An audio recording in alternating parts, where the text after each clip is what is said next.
Here we are in the Council on Foreign Relations talking to Dr. Jagdish Bhagwati, a senior fellow at the Council and a well-known economist and a professor at Columbia University.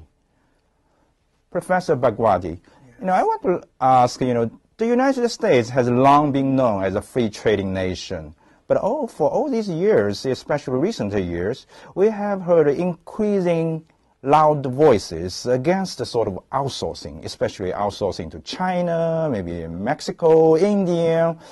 President Obama also promised that he would give tax breaks to companies who bring back, keep jobs in the United States.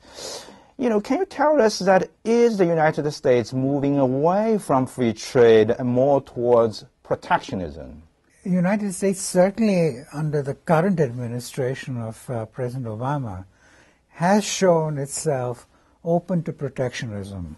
And when they talk about outsourcing, by which they mean just importing things from outside rather than using local production, that is actually contrary to what we have signed in the World Trade Organization. So we are actually in violation of that in spirit in saying that you must use local production. President Obama is faced with Democratic congressmen, many of whom were elected by support from the AFL-CIO, which is the Federation of the Labor Unions in this country. And they are afraid of international trade. Why? Because they think that international trade, particularly with countries like China, India, etc., the poor countries, because compared to United States, they are relatively poor, that is going to create pressure on the wages of the workers. From economist, point of view, is it possible to sort of stop outsourcing, keep this job in the United States? It is not possible meaningfully to cut down on outsourcing, which means importing, right? Importing things from China, from India, Brazil, etc. Simply because that is now today in today's world economy. You can't do that because there are so many imported components, for example. If you don't bring them in, you're not going to be competitive.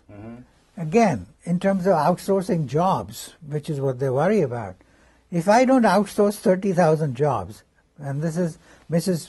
Fiorina, who was running of Hewlett-Packard. She was running against Senator Barbara Bosko, who said, you lost 30,000 jobs, you exported them.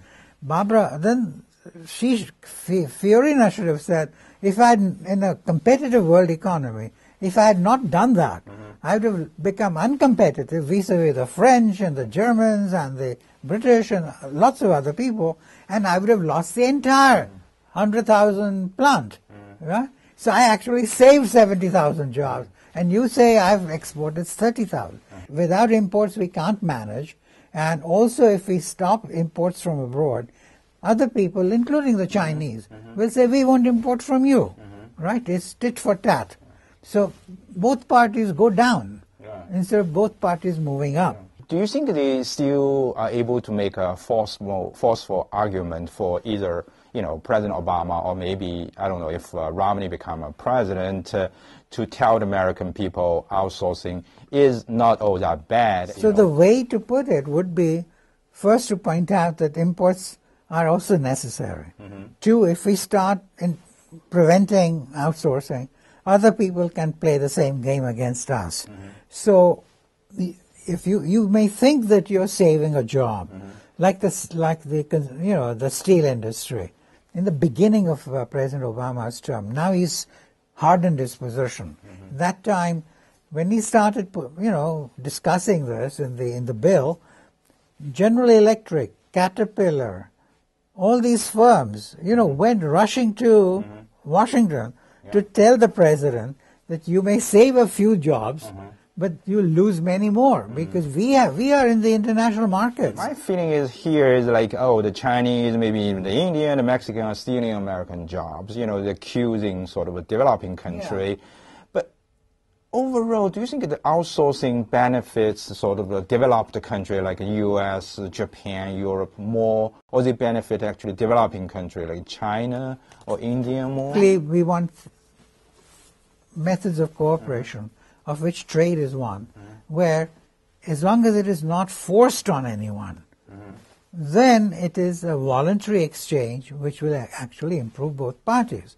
So if I export a job to you in the sense that I'm buying from you rather than from at home, as I explain, that enables me to compete more effectively in the world markets. So I'm able to also benefit from that, you see. So both parties benefit. And I'll give you an example. In many cases, people just say, there was a job here, it's disappeared. And then the job has come up in India or China. They say, somebody's exported that job there. But what has happened is, so let me give you an example. You go to a nursing home, and there is a Mrs. Schwartz, who's 80 years old. And she forgets to take her, Crestor, which is for the cholesterol. So if I make a phone call on a pager to remind her, over here I would charge $1, all right, at least, to make that call. Now, no nursing home can afford that anymore, right? So what do? They abolish the job, right? So just imagine there's no international trade, no China, no India. The job is gone, right? Because nobody can afford it. Then suddenly China or India comes in and says, look, but I can do it for 25 cents. So they get the job. So the job is gone anyway from us, from here, and there's a new job being created because there's an opportunity. So we haven't exported the job, because if you don't know this, you think, this job was here and it's gone there. Therefore, some traitor, right, must have exported it. Some unscrupulous Republican must have done that. Some greedy character. And I think that is so I think we really, so once you get that job resurrected, as it were, say in India or China for 25 cents a call, then what happens? They profit, right? Because there's a new opportunity. Then Mrs. Schwartz also profits because she takes her medicine. Because if she keeps forgetting it, she'll go faster to the grave, right? And 3, what about Pfizer, the firm which makes the Crestor, I think?